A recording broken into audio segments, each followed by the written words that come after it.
Pewnego razu usłyszałem o takim wyścigu, którego trasa biegnie przez całą Europę. Mega długi wyścig, dodatkowo mega ciężki, mało czasu, punkty kontrolne, odcinki specjalne po drodze. No i nie powiem, zabrzmiało to bardzo interesująco.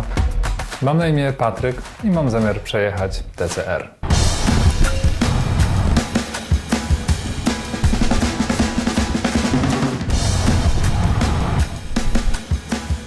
Zaczęło się dobrze, nawet bardzo dobrze. Tak na linii startu to miałem wrażenie, że ja jestem świetnie przygotowany. Atmosfera na starcie była mega fajna, przyjechało dużo ludzi, dużo dobrych emocji, to wszystko podkręciło adrenalinę. Pada sygnał do startu, no to te emocje muszą gdzieś znaleźć ujście, więc wyrwałem z kopyta i zacząłem pędzić.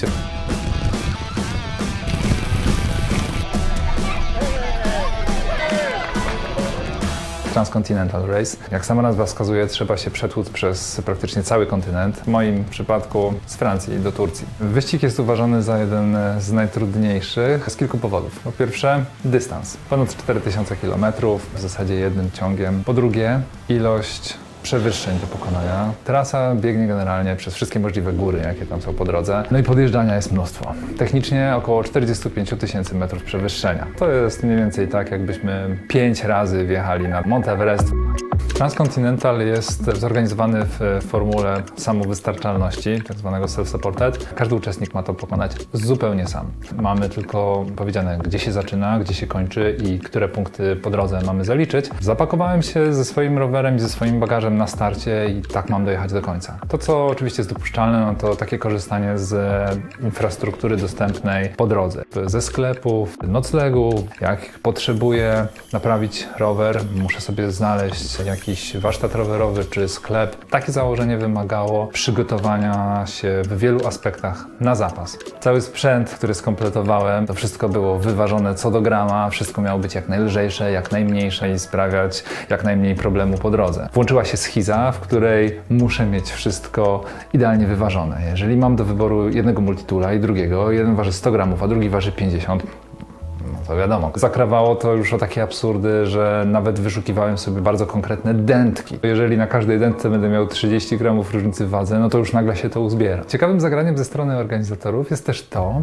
że wyścig zaczyna się wieczorem i w zasadzie wjeżdżamy od razu w noc. Ja z góry zakładałem, że tą pierwszą noc po prostu trzeba przejechać ciurkiem. Cały następny dzień również trzeba było jechać, no bo szkoda marnować dnia i to pierwszego na to, żeby tam odpoczywać. Na razie jak na Mazurach. Czyli ładnie. Trenowanie do tego wyzwania nie było przypadkowe. Znalazłem sobie człowieka, który specjalizuje się w trenowaniu zawodników, takich ultrakolarzy właśnie na długie dystanse. Około roku przed startem rozpisał mi bardzo szczegółowy plan, 5 treningów w tygodniu, z czego 4 rowerowe i 1 trening na siłowni na ogólne wzmocnienie ciała. Treningi rowerowe były bardzo wymagające. Średnio powiedzmy 2-godzinna jazda, najczęściej treningi interwałowe. Były też takie jazdy w ramach tego planu, w których musiałem wyjść po prostu młócić tam 6 godzin ciurkiem bez zatrzymania praktycznie, no bo to miało budować moją wytrzymałość, moją odporność. Patrzyłem na statystyki, okazuje się, że moja wydolność tlenowa rośnie. Okazuje się, że moja moc wyrażana w watach rośnie. To wszystko na papierze wyglądało doskonale. Miałem poczucie pewności siebie. Dużo jeździłem na rowerze, no ja trochę mam historii rowerowej. Wiem, jak to jest wyjechać z domu i wędrować z rowerem przez 2 tygodnie. Pod kątem mojej zdolności do znoszenia dyskomfortu czułem się pewny siebie. Ja wiedziałem, że jestem uparty i że będę w stanie dążyć wytrwale przez długi czas do celu, który sobie postawię. Pod kątem jazdy na przykład przez całą noc albo przez całą dobę. Myślałem sobie, że tak jak jestem przygotowany, to już lepiej się nie da. Chyba nigdy nie jechałem tak długo bez przerwy. 10 godzin 45 minut. Przed chwilą dosłownie zrobiłem pierwszą przerwę. Taką. Nie ma sklepów. W poniedziałek 7 rano, a tu nigdzie nie ma sklepów. Wyżebrałem wodę w piekarni. O matko. Świadomość tego, że przejechałem tak naprawdę dopiero parę procent, a już moje ciało wysyła mi sygnały, że ma dość, nie pomagała. Gdybym miał przed sobą jeszcze parę godzin i meta, no to pewnie bym tylko przycisnął i długa. Świadomość tego, że to jest dopiero początek wyzwania, które miało potrwać jeszcze kolejne 2 tygodnie na tym poziomie intensywności, no, zaczęła mnie zgniatać. Patrzę, ile przejechałem, w jakim czasie. Przypominam sobie, ile jeszcze muszę przejechać. Oceniam, w jaki sposób się teraz czuję. Czuję się już zmęczony. Matko, to się tak nie składa.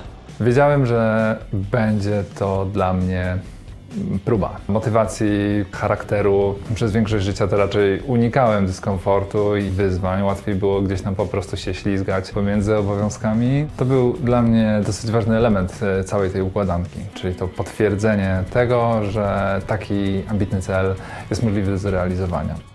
Chyba mimo wszystko dzisiaj czuję się trochę lepiej niż wczoraj, chociaż boli bardziej. Byłem tak przytłoczony wczoraj tym wszystkim. No niby się jeździło, niby się ćwiczyło. Świadomość, że jeszcze tak daleko do celu. Zdałem sobie sprawę, na co tak naprawdę się rzuciłem. Czy ja będę w stanie utrzymać to zaangażowanie i tą motywację przez cały ten czas? Czy ja będę w stanie odnaleźć chęć do dalszej jazdy mimo tego narastającego zmęczenia? Nie tu, Towarzyszyło mi poczucie, że ten limit czasu jest bardzo krótki i jeżeli będę sobie pozwalał na zbyt długie odpoczywanie, no to po prostu nie zdążę. Dzień trzeci. Jadę już mniej więcej około 6 godzin. Plan na dzisiaj jest taki, żeby jechać ile wlezie. Chciałbym dzisiaj wjechać do Austrii. Zaczną się góry, ale ja sobie bym spróbował przed tymi górami odpocząć. Jutro może na świeżo na góry. Zmordowałem dzisiaj ze 350 km. Przez większość dnia towarzyszył mi dobry humor. Ostatnia godzina po prostu zdjęła mnie z nóg. Czuję się pokonany. Złapałem nocleg w hotelu w miejscowości, w jakiejś miejscowości. Spróbuję się zregenerować, a jutro z tego miejsca zaczyna się bardzo długi podjazd.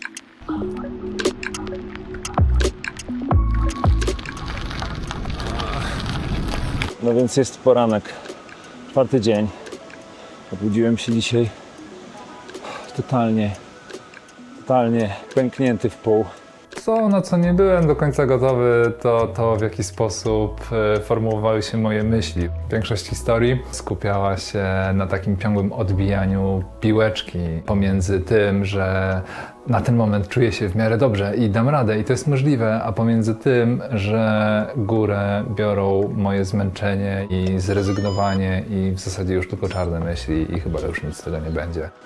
Muszę odnaleźć jakiś motywator. Ciężko to idzie, ale jakoś idzie.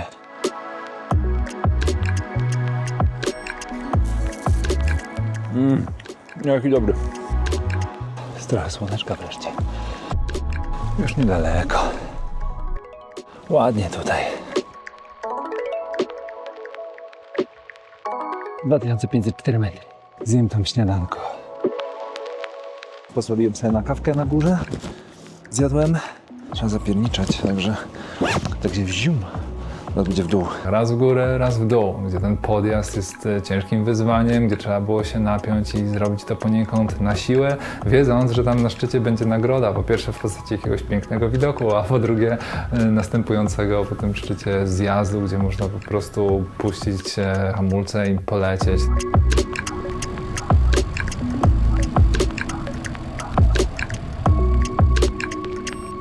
No i właśnie tak to trochę było też z tym samopoczuciem. Odbijanie piłeczki pomiędzy tym dobrym nastrojem a tym złym nastrojem towarzyszyło mi praktycznie cały czas.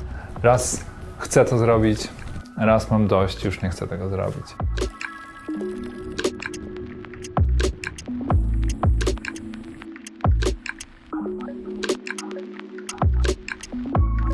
,5 godziny jazdy za mną.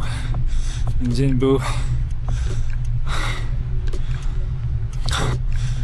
tak dość. Ja chyba tego nie podjadę. Podjazd na samym początku, a teraz jestem na drugim.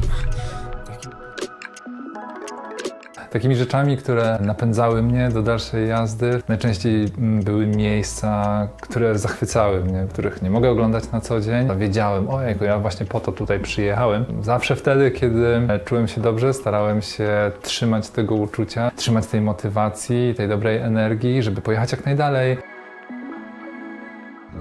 Bosko crazy.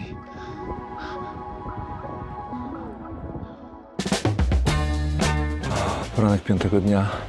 Nie będę ukrywał. Nie chce mi się jechać, nie chce mi się nic.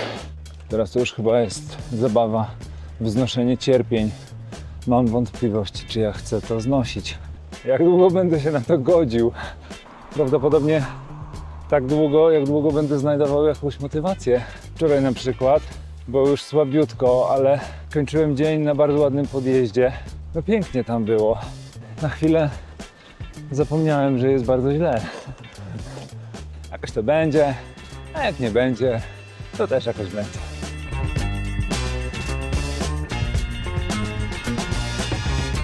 Ja na punkcie kontrolnym numer 1. Wreszcie. Dobra, dalej. Teraz to mi się chce jechać, bo to było bardzo fajnie.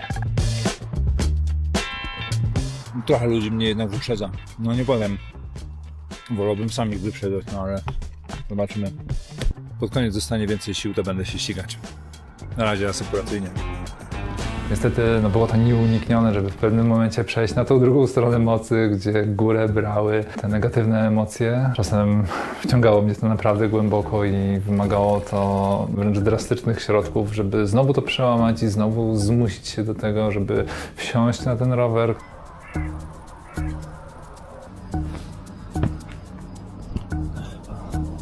Jeszcze spora część nocy i jeszcze cały dzień, a mi się już tak nie chce.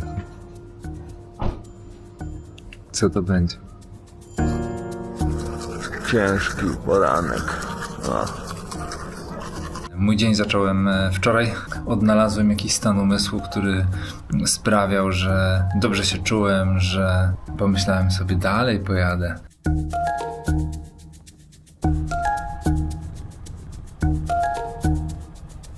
No fajnie, bo mam 440 km. Zaplanowałem sobie jeszcze 100. Zrobiłem 500 ciurkiem, ostatnie tam 50-60 km po Bośni, tragedia. To jest po prostu nowy level wyzwania. Kierowcy jeżdżą tu zupełnie inaczej. Ci kierowcy tutaj jak ma centymetry. Ruchliwe drogi są ciężkie. Te, które nie są ruchliwe, są może nawet jeszcze cięższe, bo mają fatalną nawierzchnię.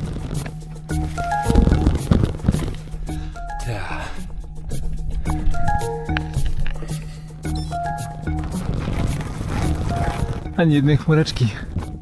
Nic. Dzisiaj jest chyba 35 stopni w cieniu, ale ja nie spędzam czasu w cieniu. Problemy z nogami, z kolanem, ze ścięgnem, które miałem wczoraj i próbowałem udawać, że może nie są takie poważne. Muszę ratować, bo odpadnie. Czuję się złamany. Miałem dzisiaj rano fantastyczny nastrój i teraz jedyne, co sobie potrafię wyobrazić, to problemy. Każdego kolejnego dnia wiozłem ze sobą coraz większą kumulację tych wszystkich dyskomfortów, nadużycia mojej energii, nadwyrężenia mojej psychiki. Musiałem stoczyć tą walkę pomiędzy moją motywacją a zrezygnowaniem. Ja nie wiem, czy to się w końcu da zrobić, czy to się nie da zrobić. Muszę sobie to znowu gruntownie przemyśleć. Wiedziałem, po co tu przyjechałem i podobało mi się to, a teraz mi się nie podoba. Nie mogę ruszyć nogą. Kłopocik. Ja to teraz podreperuję odrobinę. Poczuję się na minutę albo godzinę lepiej. Polecę dalej. Cierpliwości. Pomalutku do przodu. Nie ma siły dalej. Chwilkę odpocząć i znowu kawałeczek do przodu. Odpocząć, kawałeczek do przodu. Trzymanie się tej myśli, że może w tym momencie kryzysu wystarczyłoby przepchnąć może jeszcze z 1 kilometr, albo chociaż do tego najbliższego szczytu, potem się jakoś tam zobaczy, kryzys odchodził i jakoś to dalej szło. To już 7. dzień. Już prawie pękłem. Już niewiele zostało. Wiedziałem, że trzeba wytrzymać w tych najgorszych momentach jeszcze tylko trochę, czasem trochę dłużej, ale coś dobrego na pewno przyjdzie prędzej czy później, więc warto na to poczekać.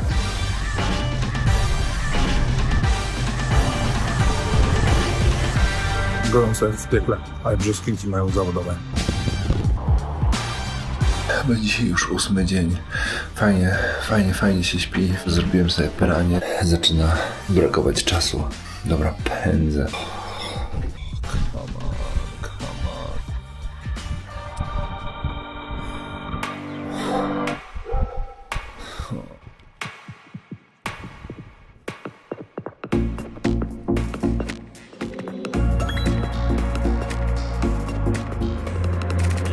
Dzisiaj obudziłem się z lepszą energią niż wczoraj. Wczoraj było tak wszystko źle, a dzisiaj jakoś tak. No a zobaczymy, jak to się skończy.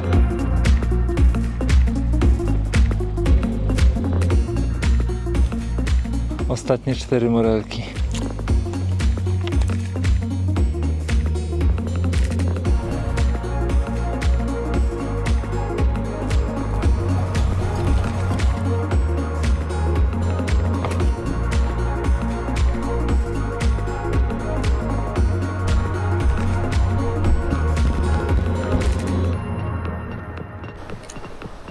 Ale niedobre. Czyste paliwo. A może nie takie czyste.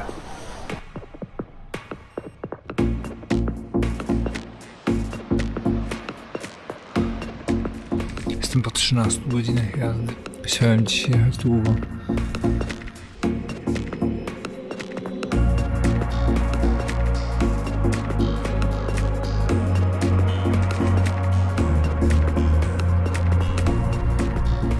Ta granica tolerancji, dyskomfortu, niewygody przesunęła się już naprawdę daleko.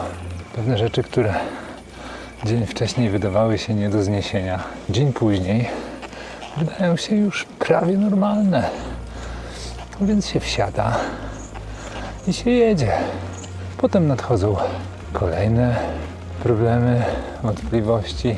Znowu rozkmina, co robić. Może trzeba zakończyć to szaleństwo. No ale może jutro. W momencie, kiedy uwierzyłem w ten powtarzający się cykl pomiędzy dobrym a złym nastawieniem, pojawiło się coś, co go przerwało. Jestem na siebie zły jak cholera. Wiele decyzji, które podjąłem, nie było właściwe. Był praktycznie środek nocy, było wilgotno. Kiedy podjeżdżałem pod bardzo długi podjazd i generowałem dużo ciepła, było ok. Myślałem, że tak naprawdę najgorsze za mną. Zacząłem zjeżdżać, myślałem, że będę się tym zjazdem cieszył. Okazało się, że jest po prostu zbyt zimno, żebym był w stanie to normalnie znieść. Poczułem, jak dosłownie zamarzam. To zimno, ten wiatr przenika mnie do szpiku kości. Nie byłem w stanie myśleć o niczym innym, tylko o tym, że jest mi mega zimno i że jestem mega śpiący i że w każdej chwili mogę w zasadzie zjechać z trasy, nie wiem, runąć w przepaść czy coś. Zmarzłem jak dzik. Ja pierniczę. Wyciągnąłem materac, wyciągnąłem śpiwór. Nawet nie zastanawiałem się, czy to miejsce jest dobre, czy ono jest bezpieczne. Zrobiłem to praktycznie na autopilocie. To niesamowite, jak bardzo nie wyszła drzemka. Obudziłem się leżąc praktycznie na gołej ziemi. Co prawda był pode mną materac, ale nie było w nim w ogóle powietrza. Ja byłem w takim szoku, że nie wiedziałem, co się dzieje.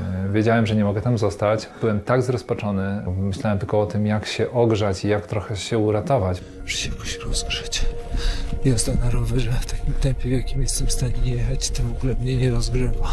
Jedyny ratunek, jaki przychodził mi do głowy, to pójście na piechotę, prowadzenie tego roweru tą drogą, którą miałem wyznaczoną. Wiedziałem, że prędzej czy później gdzieś się dotelepię. Nie wiedziałem, co będzie dalej.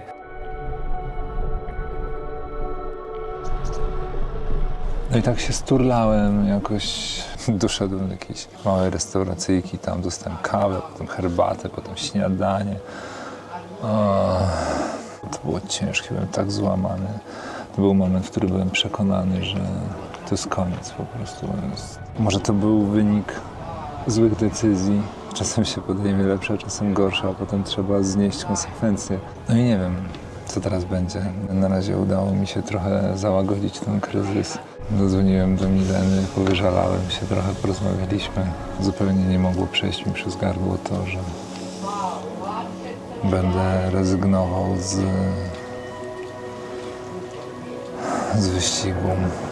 A teraz czekam, bo na drogę zawaliły się kamienie i są prace przy oczyszczaniu tej drogi. Pan mnie poinformował, że trzeba czekać 2 godziny albo lecieć 130 km naokoło. A ja widziałem, co to jest za 130 km. Czekam 2 godziny, a dalej to się zobaczy.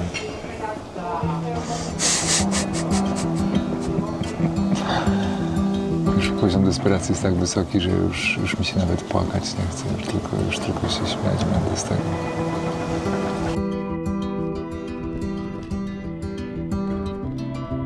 Postanowiłem skupić się na tym, żeby w ogóle dotrwać do końca, wykazać się już pewnym rozsądkiem i może bardziej skupić się na strategii. Postanowiłem jechać po prostu trochę delikatniej, trochę bardziej skupić się na regeneracji, na zaspokajaniu moich potrzeb. Jeszcze sporo przede mną i jeżeli ja dochodzę do tak drastycznego kryzysu już w połowie, no to znaczy, że jeszcze się może sporo wydarzyć. Byłem tak skupiony na dalszej drodze. Przejechałem z Czarnogóry do Kosowa. Miałem przed sobą prosty plan. Wiedziałem, że tego dnia muszę dojechać do punktu kontrolnego numer 3. Dojechanie do tego punktu na czas było konieczne, aby utrzymać się w klasyfikacji tego wyścigu. Wiedziałem, że punkt funkcjonuje do północy, było mnóstwo czasu, mogłem pozwolić sobie na w miarę spokojną jazdę. Chciałem sobie dać trochę takiego luzu, szczególnie po tych kryzysach. Podjechał do mnie w pewnym momencie inny uczestnik, było o godzinie 16 i zaczęliśmy rozmawiać na temat tego, czy zdążymy. Na początku nie rozumiałem, dlaczego mielibyśmy nie zdążyć do punktu kontrolnego już niedaleko, przecież mamy tyle godzin. Natomiast uświadomił mnie, że punkt kontrolny jest tylko do 18. To już są tylko 2 godziny. To niemożliwe. Odcinek, który mamy do pokonania, był niebagatelny. Zadzwoniłem szybko do Mileny, skonfrontowaliśmy to, ona sprawdziła, no i okazało się, że to jest jednak prawda. To w ogóle nie miało prawa się zdarzyć. Jak to we mnie uderzyło, to jak kubeł zimnej wody po prostu prosto na głowę. Walczę od tygodnia o życie, znoszę niesamowite trudy, żeby osiągnąć cel. Przez taką głupią rzecz mogę zaprzepaścić tak wiele trudu. Moment, w którym zdałem sobie sprawę z tego, jak głupi to jest błąd, sprawił, że nie mogłem się z tym w ogóle pogodzić. W takiej absurdalnej sytuacji musiałem spróbować dojechać tam mimo wszystko. Przeanalizowaliśmy sytuację razem z Mileną. Ona dosyć niepewnym tonem powiedziała mi, że zostały mi 4 godziny jazdy według nawigacji. Włączyłem sobie podgląd na telefonie, na profil mapy, zobaczyłem jaki to jest dystans, zobaczyłem ile tam jest podjazdu. Jeszcze widziałem, że w międzyczasie jest zatłoczone miasto. To będą 2 godziny mojej próby. Czy uda mi się pokonać ten dystans? Zakładałem, że nie. Jeżeli pojadę z nadludzką prędkością, to może jednak zdążę. Wyobrażałem sobie to jako tak bohaterski wyczyn, który automatycznie poprawił mi humor i starałem się trzymać tej myśli i jechać dalej. Przez pierwszy odcinek i przez to miasto to przeleciałem jako tylko taki rozmyty cień. Gdzieś tam tylko machnąłem w geście przeproszenia, że wymusiłem wyjazd z tego miasta. Tam był kawałek prostej drogi. Tam mogłem się trochę bardziej skupić na tym, jak szybko powinienem jechać pod tą górę, aby to mogło się jakoś spiąć. Zacząłem liczyć w głowie, kombinować. Wyszedł mi z tego jakiś wynik. Wyliczyłem sobie, że tam powinienem jechać z prędkością 12 na godzinę. A więc wrzuciłem sobie taką przerzutkę, która dała mi taką prędkość 13 na godzinę i próbowałem utrzymać. Ja byłem tak skupiony na tym celu, że w zasadzie nie miałem w głowie nic innego. To było tylko tak, protokół nogi, prawa, lewa, powtórz, prawa, lewa i dalej, i dalej, i dalej. Tam było oczywiście pięknie, ale ja już tylko patrzyłem na placek drogi tuż przede mną w maksymalnym skupieniu na tym, żeby tylko jak najmocniej cisnąć, żeby tylko tą górę jak najszybciej pokonać. W pewnym momencie skończyła mi się woda, czułem, że nie mam czasu zatrzymać się, żeby ją uzupełnić. Mijałem tylko te kraniki z tą źródlaną wodą zachęcającą, a ja pędzę dalej. Czyste szaleństwo. Miałem wrażenie, że to jest ponad moją wytrzymałość i ponad moje możliwości, no ale nie widziałem wyjścia. Uczepiłem się tej myśli, gdyby się udało, to byłoby tak wspaniałe uczucie, no i nie chciałem tego puścić. To było największe szaleństwo, jakie w ogóle pamiętam na rowerze. W momencie, kiedy dojeżdżałem na szczyt tego wzniesienia, które miałem pokonać, spojrzałem na zegarek, spojrzałem na dystans. To był moment, w którym zaczęła mi się już mimowolnie uśmiechać paszcza. Czułem w kościach, że jestem bliżej niż dalej. W momencie, kiedy zacząłem zjeżdżać, euforia, która pojawiła się poniekąd z tego mojego poczucia dobrze wykonanej roboty na tym szaleńczym podjeździe, sprawiła, że ta energia w ogóle nie spadła. Ja leciałem jak szalony. Ja wyprzedzałem samochody, ja wyprzedzałem innych rowerzystów. Tylko i wyłącznie patrzyłem na to, ile mi jeszcze zostało minut i ile mi jeszcze zostało dystansu. Cały czas kalkulowałem, czy to się spina. Patrzyłem na średnią prędkość, patrzyłem na dystans, patrzyłem na czas. To był jeden z najpiękniejszych momentów całej wyprawy. Ostatni podjazd już na tych ostatnich kilkuset metrach, mimo że był bardzo stromy, to wleciałem na niego po prostu z taką prędkością, też nie mogłem za bardzo w to uwierzyć. Czy to w ogóle możliwe? To jest pod górę, a ja pędzę, jakby to było po płaskim. No ale to już było tak blisko i już było tak mało czasu. Ja już wiedziałem, że to się uda. Ja już tylko chciałem dobrnąć tam, przybić piątkę tym ludziom i zacząć cieszyć się z tego już tak pełną gębą. Już musiałem to odhaczyć. Wjeżdżając na ten punkt kontrolny, to tam wielka fiesta praktycznie czeka na tego szalonego uczestnika, który nagle przyspieszył dwukrotnie, przeciw któremu wszyscy obstawiali, że przecież nie ma szans, żeby zdążyć. Już dawno postawili krzyżyk, już powiedzieli nawet, że szkoda, bo tak się starał i szkoda, że mu się nie uda. I on nagle pojawia się na tym punkcie i nagle okazuje się, że nadal zostało 6 minut przed czasem. 6 minut przed czasem, jeszcze wyprzedziłem jednego kolesia po drodze, no to było takie szaleństwo. Moja paszcza uśmiechnięta od ucha do ucha. To był moment największego zwycięstwa na całej tej trasie. No niesamowite to po prostu było. Ale jestem super szczęśliwy. Coś bezcennego. Zapomniałem zupełnie, że czeka na mnie jeszcze bardzo długa trasa i że jeszcze dużo się wydarzy, ale to nie miało żadnego znaczenia. Udało się wykonać coś, co pozornie wyglądało na niemożliwe. No, wielki sukces, bo po wczorajszym i przedwczorajszym dniu, gdzie byłem bliski załamania po prostu i rezygnacji, takie zwycięstwo jak dzisiaj. O, naprawdę świetny boost motywacji. Wszystkie te godziny treningów i te litry wylanego potu i wszystkie te dyskomforty, które musiałem znieść, żeby dojść do tego punktu, wreszcie wiedziałem, że to miało realną wartość. Chyba znowu uwierzyłem, że to się da zrobić. Nie jest tak, że jest idealnie, ale chyba będzie musiało wystarczyć tak, jak jest. Zadowolenie z siebie pozwoliło mi ruszyć dalej. Dobrze szło.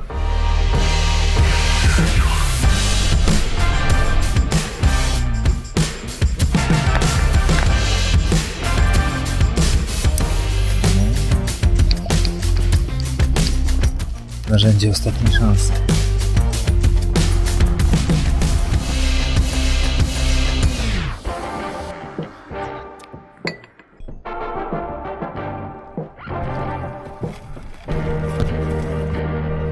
Dzień się zaczął tak pięknie.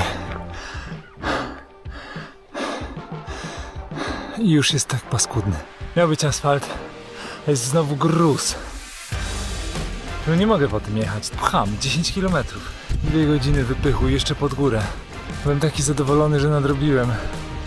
A teraz jeszcze nic nie przejechałem. Nie mam już siły.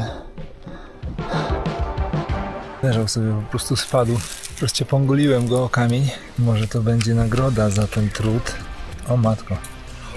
Ale dobry. To jest niesamowite. Byłem na skraju, a tu się pojawia, z nieba spada dosłownie coś, co podnosi mnie na duchu. Grecja! Pędzę do 4. punktu. Mało czasu. Jest ciasno, ale pędzę.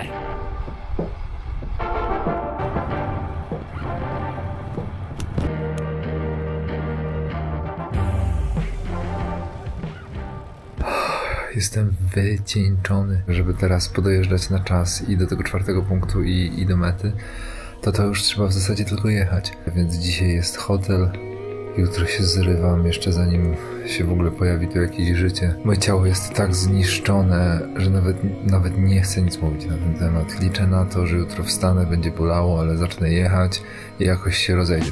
Stałem po 4 godzinach spania, ale no nie mogę nawet stać. Nie mogę chodzić. Okazało się, że nie mogę stać na nogach. Nie potrafią mnie utrzymać. O, cała prawa noga od stopy po biodro. Ból jest taki, że uginają się kolana po prostu. Pójście do lodówki po bidon z wodą zajęło mi 10 minut, połowę na czworaka. Kładę się z powrotem do łóżka. Jutro rano zjem śniadanie i dzisiaj rano. W takim stanie w zasadzie jest po mnie. Jak mam myśleć o tym, żeby załadować się na ten rower, wsiąść i przejechać jeszcze 1000 kilometrów? Po prostu przegiąłem. Koniec imprezy, no to już nawet nie chodzi o to, czy ja się będę ścigał, czy się nie będę ścigał. Ja prawdopodobnie nie wsiądę już na rower. Więc pomyślałem, że zadzwonię do Radka. Skoro i tak mam zrezygnować, to powiedział, żebym spróbował wsiąść na ten rower i przejechać tam, nie wiem, 100 metrów nawet i zobaczyć, co tam będzie dalej. Stwierdziłem, że nic mi nie szkodzi, żeby spróbować. No więc to ja, zrezygnowany z wyścigu. Jadę. Wyjście z tego hotelu i wyprowadzenie roweru to była jakaś parodia, ale w momencie, kiedy usiadłem na rowerze i zacząłem kręcić, najpierw jedną nogą, tą sprawną, ta druga tam trochę się ruszała samoczynnie i w zasadzie jak zaczynam naciskać, no to jest w tym jakiś sens i chyba coś z tego będzie. Po prostu ruszyć dalej, pokonać kolejny odcinek, kolejne doświadczenie i kolejne takie wrażenie przebicia jakiejś nieprzebijalnej ściany. Znowu napompowało to nowego wiatru w moje żagle, znowu sprawiło, że odnalazłem radość w tym, co robię. Jakieś światełko nadziei, że jeszcze ta meta jest osiągalna. Taki był tu zjazd. I taka dziura. Jak się wpakowałem w tą dziurę, flaki na obu kołach. Kamery mi urwało, leciała po prostu w kosmos. No straty potężne. Zabieram się za naprawę.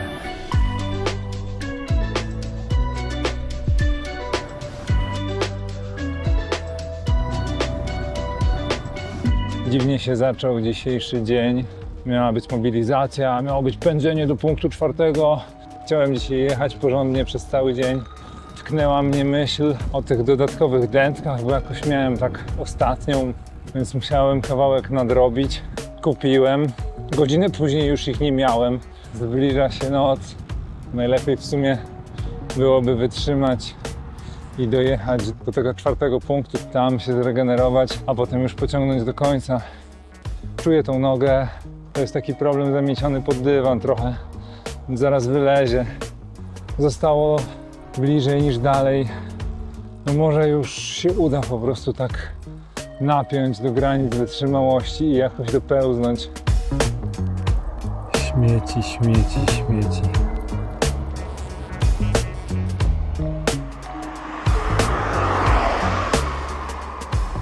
W nocy dobrze się jedzie, jest chłodniej.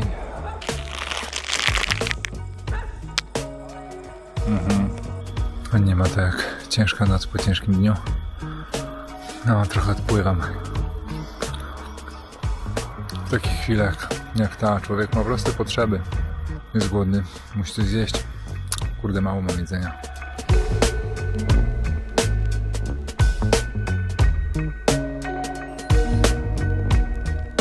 Ale mi się trafiło, 2:30 w nocy, a tutaj taka cudowna piekarnia spada z nieba niemalże.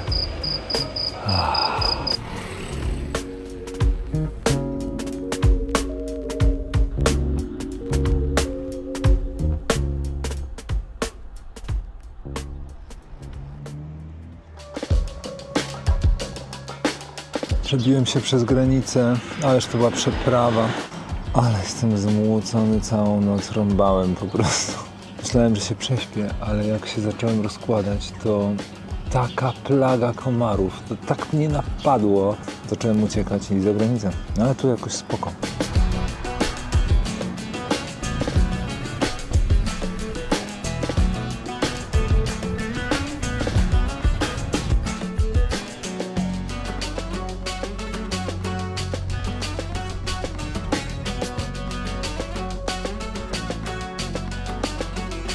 Nie mogę się doczekać, aż odpocznę dzisiaj. Wszystko fajnie, ale co za dużo, to już nie fajnie. Pieczątka i spać.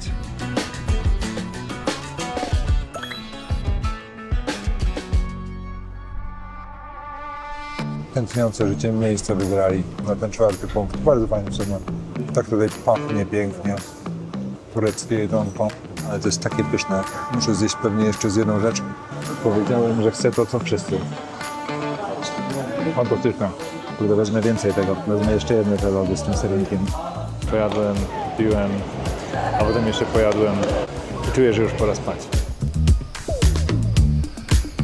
No dobra, jest godzina 6 rano. Dotarłem do odcinka specjalnego. Tutaj się zaczyna. Ma złą reputację, ale zobaczymy. Odcinki specjalne najczęściej były w trudnym terenie. Wybrane tak, żeby wycisnąć z nas całą wyrozumiałość dla organizatorów. Od momentu startu z tego 4. punktu, jak mam dojechać, to już muszę tylko jechać. Zjadę wszystkim, co mam, albo idę wszystkim, co mam. Czekotubka w lokalnym wydaniu. Założyłem na cały wyścig wyścigowe opony. Myślałem, że to będzie mknięcie w szosowej formule. Nic bardziej błędnego. To nie jest wyścig szosowy. Spod góry. Jeszcze kawałek. Nie mam wody. Jezus Maria.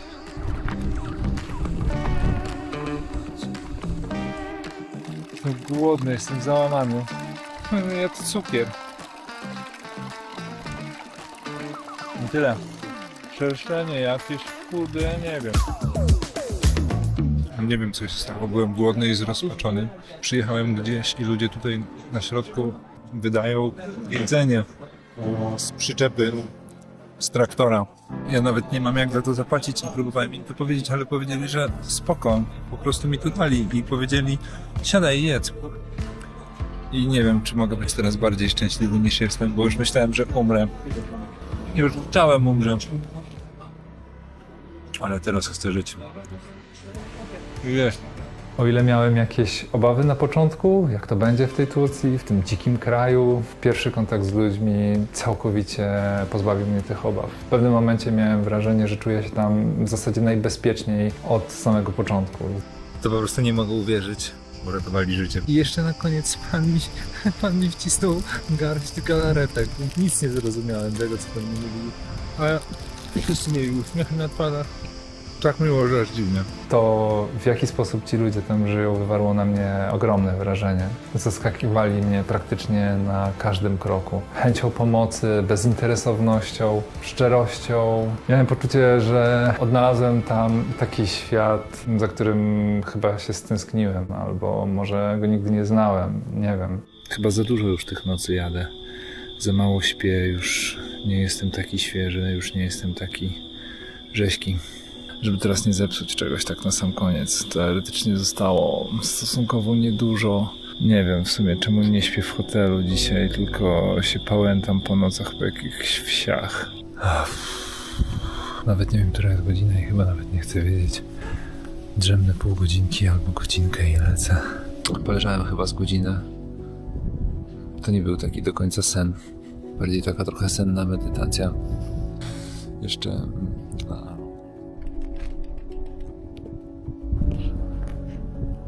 Okazało się, że jeszcze muszę drugą część mojej drzemki dokimać.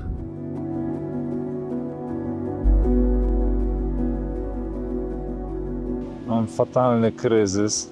Nie zostało stosunkowo niedużo, ale w takim stanie, w jakim jestem teraz, to niedużo, to będzie tortura okropna.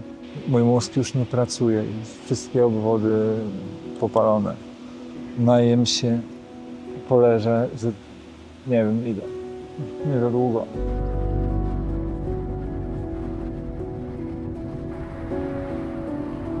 kontrast, który obserwowałem pomiędzy zachodnimi, bogatymi społeczeństwami, a biednymi, wschodnimi. Ten krajobraz i kultura i ludzie cały czas się zmieniali. To pozwoliło mi spojrzeć trochę inaczej na moje zachowanie, jaka jest moja otwartość do obcych, czy ja jestem w stanie bezinteresownie wyciągnąć do kogoś rękę i pomóc mu. Chciałbym dzięki temu zbliżyć się trochę do tych ludzi, którzy byli dla mnie wzorem, w pewnych sprawach naśladować ich. I z drugiej strony chciałbym się też zdystansować od tego, co mi się nie podobało, a wiem, że występuje też u mnie. To była świetna okazja, aby wskoczyć w inny świat, doświadczać relacji z innymi, przyrody, widzieć, słyszeć, czuć, wejść na zupełnie inny sposób myślenia.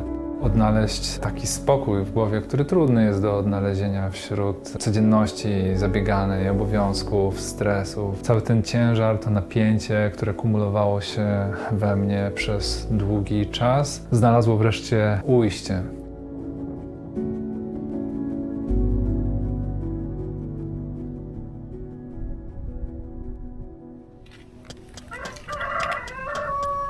Przy drodze rosła matko.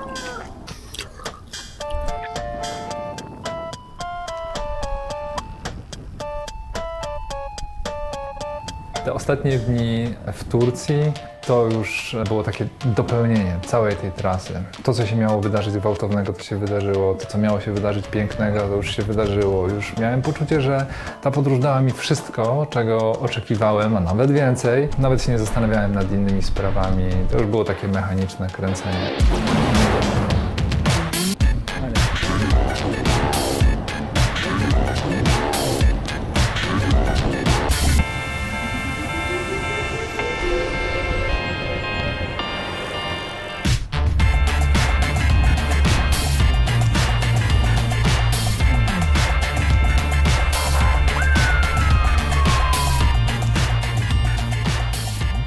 Tak wiele zdarzeń pozytywnych, które otrzymałem od ludzi w Turcji, pozwoliło mi przetrwać przez ten ostatni fragment trasy. Dzięki temu niemalże rzutem na taśmę wczołgałem się praktycznie na tą linię mety.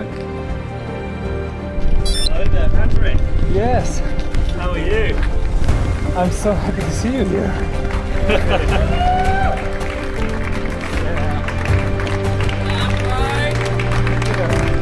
Powitanie na mecie faktycznie było bardzo miłe. Było tam sporo osób, które bardzo ciepło mnie przyjęły i mogłem się cieszyć tymi rozmowami. You finished TCI number 10, mate. Uderzyła mnie jedna rzecz. Już na mecie nie umiem patrzeć na siebie jak na wielkiego zwycięzcę czy ultrakolarza, tylko bardziej jak na takiego marnego robala, który dosłownie ledwo wczołgał się na tą metę. Nie mam takiego poczucia, że ta meta mi się należała. To poczucie takiego zagubienia towarzyszyło mi jeszcze przez dłuższą chwilę. Jest jeden dzień po zakończeniu wyścigu. Jestem jak nie ja zupełnie. Jestem w innym świecie. W ogóle moje myśli są gdzieś, gdzie chyba jeszcze nigdy ich nie było. Zupełnie nie mogę się pozbierać na razie. Nie wiem, co się dzieje. Potrzebowałem przeprocesować to wszystko, żeby to dotarło do mnie.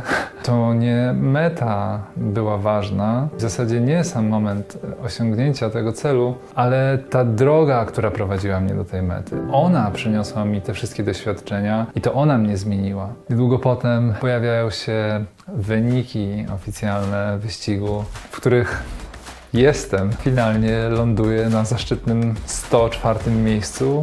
Patrzyłem, ile osób wystartowało, a ile osób dojechało i załapało się na tą klasyfikację. No, zdecydowanie mniej niż połowa. Zmieniła się trochę ta perspektywa patrzenia. To wyzwanie, które sobie postawiłem, okazało się znacznie bardziej wymagające niż mi się wydawało, a mimo to zostało wykonane i wtedy też zdałem sobie sprawę, że osiągnąłem znacznie więcej niż czułem na początku. Wydaje mi się to wręcz nierealne, że znalazłem w sobie tyle motywacji, żeby faktycznie to dociągnąć do końca. Ten ogólny bilans zysków i strat jest naprawdę bardzo dobry. Mam poczucie, że to, co dostałem od tej podróży i od tego doświadczenia, naprawdę mocno na mnie wpłynęło. Fakt, że to się udało, jest dla mnie niezbitym dowodem na to, że faktycznie mogę. Taka perspektywa pozwala mi trochę inaczej spojrzeć na niektóre plany, które w przeszłości odrzuciłem, bo wydawały mi się zbyt ambitne albo wręcz przesadne. No bo teraz, jak myślę sobie o słowie przesada, no to mam już to za sobą. Skoro przebrnąłem przez tam, to chyba przebrnę i przez to. O ile miałem jakieś wątpliwości co do poczucia swojej wartości, no to może nie tak, że już w ogóle ich nie mam, ale na pewno są znacznie mniejsze. Będę chciał się mierzyć z kolejnymi wyzwaniami sportowymi, rowerowymi oczywiście. Podniesienie poprzeczki na tym polu będzie wiązało się z podejściem do wyzwań najgrubszego kalibru. Gdyby ktoś mnie zapytał, czy zrobiłbym to jeszcze raz, to już dzisiaj mógłbym szczerze i ze spokojem odpowiedzieć, że tak.